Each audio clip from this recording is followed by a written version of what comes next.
Back to സാലം learning. എല്ലാവരും അടിപൊളിയായിട്ട് പഠനം ആരംഭിച്ചു, പഠനം പഠിച്ചുകൊണ്ടിങ്ങനെ ഇരിക്കുകയാണ്. അപ്പം നിങ്ങൾക്ക് വേണ്ടി ഏറ്റവും യൂസ്ഫുൾ ആയിട്ടുള്ള ഏറ്റവും ഇമ്പോർട്ടൻറ്റ് ഡയഗ്രാംസ്, 1 മാർക്കിനും 2 മാർക്കിനും 3 മാർക്കിനും 4 മാർക്കിനും ഒക്കെ ഡയഗ്രാം റിലേറ്റഡ് ക്വസ്റ്റ്യൻസ് വരുന്നതാണ്. സോ നമുക്ക് എല്ലാ ഡയഗ്രാംസും ഒന്ന് വേഗം പഠിച്ചു പോകാം.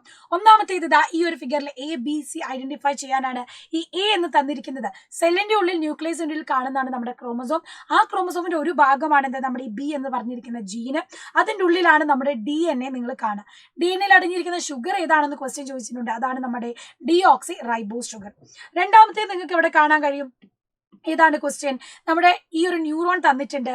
അതില് കറക്റ്റ് പേര് ഏതാണെന്നാണ് ക്വസ്റ്റ്യൻ ചോദിച്ചിട്ടുള്ളത്. അതാണ് നമ്മുടെ C ക്വസ്റ്റ്യൻ, ഡെൻഡ്രൈറ്റ് ഷ്വാൻസെൽ സിനാപ്റ്റിക് നോം. അറ്റത്തുള്ളത് ഡെൻഡ്രൈറ്റ് സിനാപ്റ്റിക് ഷ്വാൻസെൽസ്. ഏറ്റവും അറ്റത്തായിട്ട് കാണുന്ന ഇതാണ് സിനാപ്റ്റിക് നോബാണ്. ഇനി ഇവിടെ നോക്കുക, നമ്മുടെ ഈ തന്നിട്ടുള്ള ചിത്രത്തെ ഐഡന്റിഫൈ ചെയ്യാനാണ്. ഇതാണ് നമ്മുടെ ജീൻ ആക്ഷൻ അല്ലെങ്കിൽ പ്രോട്ടീൻ സിന്തസിസ്, പ്രോട്ടീൻ നിർമ്മാണം എന്നാണ് നമ്മൾ പറയുക. And identify the part indicated as X. എന്തുകൊണ്ടാണ് ഇതിന് ഈ ഒരു പേര് കൊടുത്തിരിക്കുന്നത്? What its role in process. മക്കളെ, ഇവിടെ പറയുന്ന X എന്ന് പറയുന്ന mRNA ആണ്. മെസ്സഞ്ചർ RNA എന്ന് നമ്മൾ പറയും. എന്ത് ചെയ്യുന്നു? DNA-യിൽ നിന്ന് കിട്ടിയ മെസ്സേജ് വെച്ച് അത് റൈബോസോമിലേക്ക് കൊടുക്കുകയും അതുവഴി പ്രോട്ടീൻ നിർമ്മിക്കുകയാണ് ചെയ്യുന്നത്. പ്രോട്ടീൻ സിന്തസിസിനെ കൺട്രോൾ ചെയ്യുന്ന ഒരാളും കൂടിയാണ് എന്ത് നമ്മുടെ mRNA എന്ന് പറയുന്നത്. ഈ തന്നിട്ടുള്ള പ്രക്രിയ ഏതാണെന്ന് എഴുതണം. സ്റ്റേജ് 3ന്റെ റോൾ എന്താണെന്ന് എഴുതണം. അഞ്ചാമത്തേത് ഫില്ലപ്പ് ചെയ്യണം. അപ്പൊ ഈ തന്നിട്ടുള്ളത് ഇൻഫ്ലമേറ്ററി റെസ്പോൺസ് ആണ്, വിങ്ങൽ പ്രതികരണമാണ്. ഇവിടെ എന്താ സംഭവിക്കുന്നത്? ബ്ലഡ് കാപ്പിലറി ഡയലേറ്റ് ആകുമ്പോൾ എന്താണ് അതിന്റെ റോള്?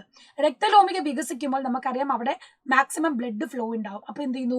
ബ്ലഡ് പ്ലാസ്മയും WBCയും ഒക്കെ മാക്സിമം ആ മുറിയുള്ള ഭാഗത്തേക്ക് എത്താൻ സഹായിക്കും. Neutrophil and monocyte. മോണോസൈറ്റുകളും ന്യൂട്രോഫിലുമാണ് എന്ത് ദാ ഇവിടെ കാണുന്ന ആൾക്കാർ എൻഗൾഫിംഗ് ഡിസ്ട്രോയിസം. അതേതാ ഫാഗോസൈറ്റുകളാണ് ന്യൂട്രോഫിലും മോണോസൈറ്റും. ഇവിടെ നമുക്കൊരു ഫിഗർ തന്നിട്ടുണ്ട്. Name the part indicated as A and C ആണ്. A and C എന്ന ഭാഗങ്ങളുടെ പേര് എഴുതാനാണ് ചോദ്യം. Production of hormone from A is higher in summer and less in winter. Name another hormone produced from A and stored in the C. മക്കളെ, A എന്ന് പറയുന്നത് hypothalamus ആണ്. B എന്ന് പറയുന്നത് പോസ്റ്റീരിയർ ലോബ്, പിറ്റ്യൂട്ടറി ഗ്ലാൻഡ്. പിറ്റ്യൂട്ടറിയുടെ പിൻതളമാണ് തന്നിട്ടുള്ളത്. ഇവിടെ posterior gland ഉൽപ്പാദിപ്പിക്കുന്ന ഒരു ഹോർമോണാണ് വാസോപ്രസിൻ അല്ലെങ്കിൽ ADH. ഇവരെന്ത് ചെയ്യുന്നു? ജലത്തെ റീഅബ്സോർബ് ചെയ്യാനാണ് ഹെൽപ്പ് ചെയ്യുന്നത്. നമ്മുടെ ബോഡിയിൽ വാട്ടറിന്റെ അളവ് കൂടുതലാണെങ്കിൽ അതിനെ കുറയ്ക്കാൻ, അതായത് നമ്മുടെ ബോഡി വിയർക്കുന്നുള്ള സമയത്ത് എന്താണ് മാക്സിമം വാട്ടർ എലിമിനേറ്റ് ചെയ്യുന്നുണ്ട്. അപ്പൊ കിഡ്നിയിലൂടെ വെള്ളം പോകേണ്ട ആവശ്യമില്ല അല്ലെ, യൂറിൻ വഴി. അപ്പൊ എന്ത് ചെയ്യുന്നു? വാട്ടർ റീഅബ്സോർപ്ഷൻ നടത്തുന്നു. ഇനി മഴക്കാലത്ത് എന്താണ് വിയർപ്പുകളൊന്നുമില്ല, അപ്പം നല്ലോണം വെള്ളം പോകണം. അപ്പൊ എന്ത് ചെയ്യും? വാട്ടർ റീഅബ്സോർപ്ഷൻ കുറയ്ക്കും, അതായത് വാസോപ്രസിന്റെ അളവ് കുറയുന്നു. ഈ രീതിയിലാണ് അതിന്റെ റോൾ ഉള്ളത്. അടുത്ത ക്വസ്റ്റ്യൻ ഏതാണ്?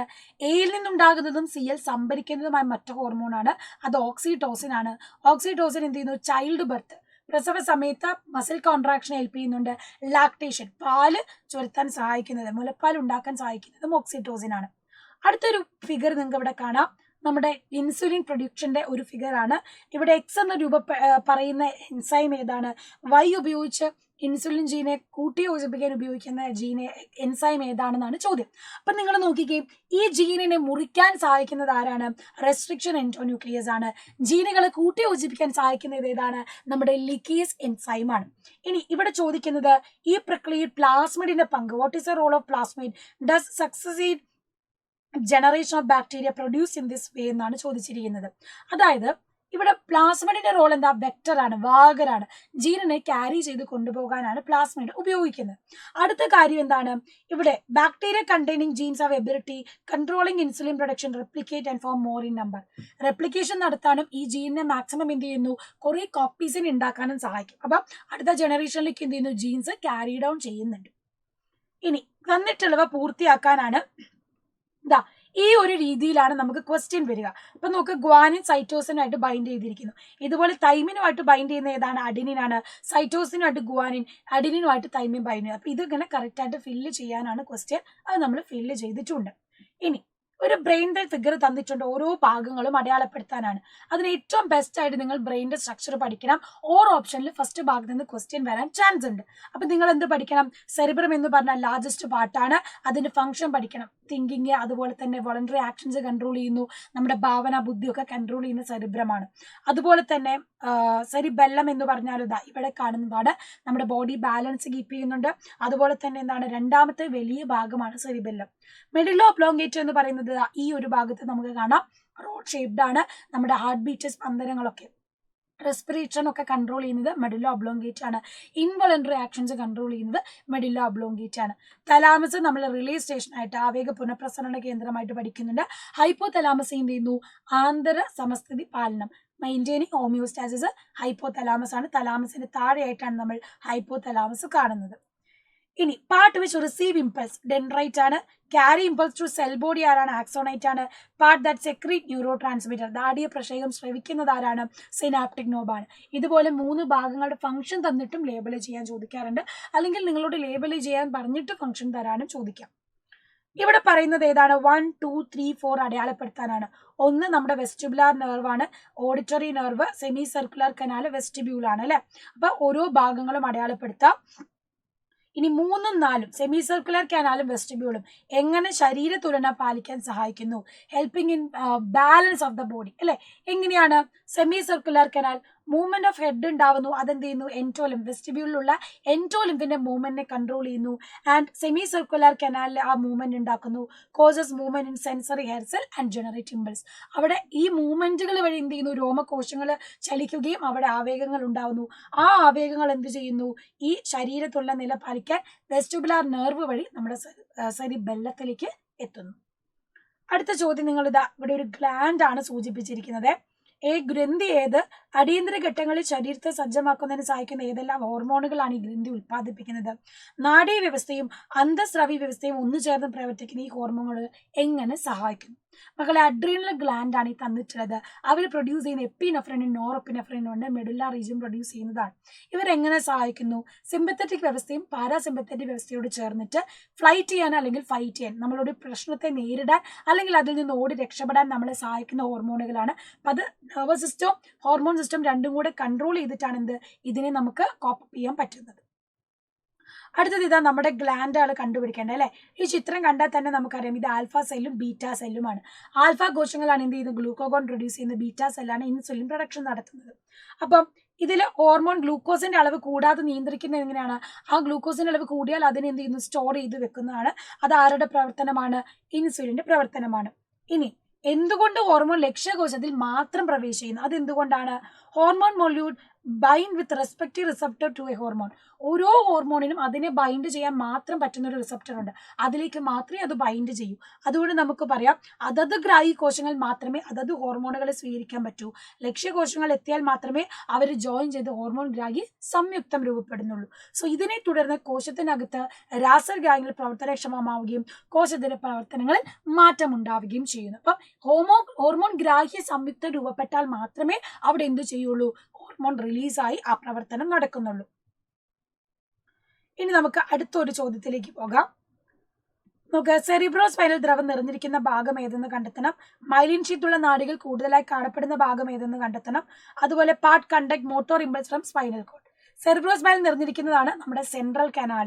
ഇതാണ് നമ്മുടെ സെൻട്രൽ കനാൽ. മൈലിൻ ഷീത്തുള്ള നാടുകൾ കൂടുതലായി കാണുന്ന ഭാഗമാണ് നമ്മൾ എന്ത് പറയുന്നത്? വൈറ്റ് മാറ്റർ എന്ന് പറയുന്നത്.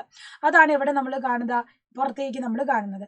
പ്രേരക ആവേഗങ്ങൾ സുഷുമ്നയിൽ നിന്ന് ശരീരഭാഗങ്ങളിലേക്ക് ശ്രവിക്കുന്ന ഭാഗം, അതാണ് നമ്മുടെ പ്രേരക നാഡി അല്ലെങ്കിൽ മോട്ടോർ നെർവ് എന്ന് നമ്മൾ പറയുന്നത്. ഇനി ഇയറിന്റെ ഒരു ഡയഗ്രാം വളരെ ഇമ്പോർട്ടന്റ് ആണ്. Part where sound receptors are located. എവിടെയാണ് ശബ്ദഗ്രാഹികൾ കാണുന്നത്? ശബ്ദഗ്രാഹികൾ എവിടെയാണ് നമ്മുടെ കാണുക? കോക്ലിയയിലാണ്. രണ്ടാമത്തേതോ കർണപടത്തിന് ഇരുവശത്തുമുള്ള മർദ്ദം ക്രമീകരിക്കുന്ന ഭാഗം, അതാണ് നമ്മുടെ യൂസ്റ്റേഷ്യൻ നാഡി. ഇതാണ് എ, ഇതാണ് നമ്മുടെ ബി. ശബ്ദ തരംഗങ്ങളെ കർണനാളത്തിലേക്ക് എത്തിക്കുന്ന ഭാഗമുണ്ട്, അതായത് part that lead sound waves to auditory canal. Auditory കനാലിലേക്ക് എത്തിക്കുന്നത് ആരാണ്? നമ്മുടെ ഇയർ പിന്നെയാണ്, ചെവി കൂടെയാണ്. അതേതാണ്? ഇതാണ്. അപ്പൊ ഭാഗങ്ങൾ അടയാളപ്പെടുത്തിയാൽ മാത്രമേ, വരച്ച് അടയാളപ്പെടുത്തിയാൽ മാത്രമേ മൊത്തം 4 മാർക്ക് നിങ്ങൾക്ക് കിട്ടുള്ളൂ കേട്ടോ. Analyze the following figure and answer the question. Identify the figure. മക്കളെ ഇതേതാണ്? നമ്മുടെ റോഡ് സെല്ലാണ്. Name the vitamin necessary for the pigment. അതിനെയാണ് വിറ്റാമിൻ എ എന്ന് പറയുന്നത്. റോഡ് സെല്ലിന് ആവശ്യമായത് വിറ്റാമിൻ എ ആണ്. അപ്പൊ എല്ലാ തരത്തിലുള്ള ഫിഗേഴ്സും നിങ്ങൾ പഠിച്ചു വെക്കണം കേട്ടോ. അടുത്തൊരു ഫിഗർ ഇതാ, when stimulated what changes occur, does this change cause transmission of impulse? അല്ലെ, ഇവിടെ ഉദ്ദീപിക്കുമ്പോൾ കോശസ് തരത്തിനും പുറത്തും വരുന്ന മാറ്റങ്ങൾ എന്താണ്? നമ്മൾ പഠിച്ചതാണ് പോസിറ്റീവ് നെഗറ്റീവ് ചാർജുകൾ എന്ത് ചെയ്യുന്നു, കൈമാറ്റം ചെയ്യപ്പെടുന്നു. ഇനി ഇത് വെച്ചിട്ട് എങ്ങനെ ആവേഗങ്ങൾ ട്രാൻസ്മിറ്റ് ചെയ്യുന്നു? Momentary charge difference in axon membrane simulates its adjacent part and as this process continue impulse get transmitted through axon. അല്ലെ, ആക്സോൺ തരത്തിൽ ഈ നൈമിഷികമായി ഉണ്ടാകുന്ന ചാർജ് വ്യതിയാനത്തിൽ എന്ത് ചെയ്യുന്നു, തൊട്ടടുത്ത ഭാഗം ഉത്തേജിപ്പിക്കുന്നു. അങ്ങനെ ആ ഭാഗത്തിലെ വ്യത്യാസം എന്ത് ചെയ്യുന്നു, ഇതുപോലെ ഇമ്പൾസുകൾ എന്ത് ചെയ്തു, ക്യാരി ചെയ്ത് കൊണ്ടുപോവുകയാണ്. അങ്ങനെയാണ് എന്ത് ഇമ്പൾസ് ട്രാൻസ്മിറ്റ് ചെയ്യുന്നത്. അടുത്തത് കണ്ണിന്റെ ഘടനയാണ്. ഇതും വളരെ ഇമ്പോർട്ടന്റ് ആണ്. ട്രാൻസ്പെറന്റ് ആന്റീരിയർ പാർട്ട് എന്ന് പറയുന്നത് ഏതാണ്, നമ്മുടെ കോർണിയയാണ്. രണ്ടാമത്തേതോ point of maximal visual clarity, അത് നമ്മുടെ യെല്ലോ സ്പോട്ടാണ്, പീതബിന്ദു. ആവയങ്ങളെ മസ്തിഷ്കത്തെ കാഴ്ചയുടെ കേന്ദ്രത്തിലേക്ക് കൊണ്ടുപോകുന്നത് impulse to visual centre of brain, അതേതാണ് നമ്മുടെ ഒപ്റ്റിക് നെർവ്, നേത്രനാഡിയാണ്. അപ്പം ഈ ഭാഗങ്ങളിൽ നിന്നൊക്കെ വരുന്ന ഫിഗേഴ്സ് ഇമ്പോർട്ടൻ്റ് ആണ്. എല്ലാ ഫിഗറും നിങ്ങൾ പഠിച്ചു വെക്കണം. സെൻട്രൽ കനാല് ഭാഗങ്ങൾ അടയാളപ്പെടുത്താൻ പഠിക്കണം. ഇതാണ് ഡോർസൽ റൂട്ട്, വെൻട്രൽ റൂട്ട്. ഇവിടെ നടുക്കാണ് ഗ്രേ മാറ്റർ, പുറത്തായിട്ടാണ് വൈറ്റ് മാറ്റർ വരുന്നത്. ഓക്കെ, അപ്പോൾ ഓൾമോസ്റ്റ് ഓൾ ഇമ്പോർട്ടൻറ്റ് ഡയഗ്രാംസ് നമ്മൾ ഡിസ്കസ് ചെയ്തിട്ടുണ്ട്. അപ്പോൾ അടിപൊളിയായിട്ട് തന്നെ പഠിച്ചെഴുതുക. നല്ല രീതിയിൽ കോൺഫിഡൻറ്റ് ആയിട്ട് നിങ്ങൾ എക്സാം എഴുതണം. അപ്പോൾ എല്ലാവർക്കും കട്ട സപ്പോർട്ടിന് മെസ്സ് ഉണ്ടാകും. സോ വൈകുന്നേരത്തെ ലൈവിലേക്കും നിങ്ങൾ വരണം. നാളെ രാവിലെ മോർണിംഗ് ബൂസ്റ്റ് നമ്മുടെ മോഡൽ ക്വസ്റ്റ്യൻ പേപ്പറും ഡിസ്കസ് ചെയ്യുന്നുണ്ട്. അവിടേക്കും എല്ലാവരും എത്താം. So see you soon in the next class. Next ലൈവിൽ കാണാം. അടിപൊളിയായിട്ട് കോൺഫിഡൻ്റ് ആയിട്ട് ചെയ്താൽ. അപ്പോൾ ഓൾ ദി ബെസ്റ്റ് മക്കളെ. ബൈ.